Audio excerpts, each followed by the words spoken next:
The U.S. will take over the Gaza Strip. Less than one day after making that statement, President Trump, facing backlash from both parties, softened his tone. Everybody loves it, but this is just not the right time. But we'll maybe do something later. It was a surprising development, but I think it's one that we'll applaud. But not everybody was on board with the president floating the idea of sending U.S. troops to Gaza, and the U.S. developing what he called the Mideast Riviera.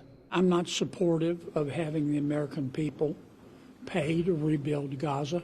The more than 2 million Palestinians displaced in the war with Israel say they want to return to their homes and rebuild their lives, and neighboring countries have refused to take in Palestinian refugees. Leaders of Arab and Muslim nations also reject the plan.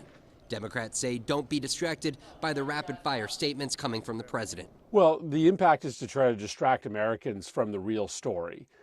Donald Trump and Elon Musk are trying to seize control of the government so that they can punish their enemies and reward their friends. USA! Hundreds of employees at the U.S. Agency for International Development demonstrating today. Democratic lawmakers joining them, rallying protesters to not give up the fight. Resistance all across this nation. We must not let it happen. There can be no bystanders in this fight. Some drawing a direct line. President Trump is right now laying off exactly those Americans who have experience dealing with refugees. That's what USAID does. To how President Trump's plans for international aid and federal workers could impact his global vision.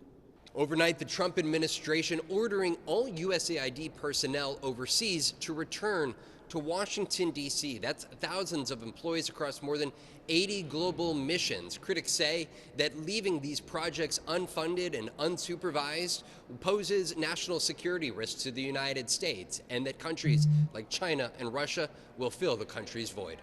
In Washington, Vaughn, Hillyard, NBC News.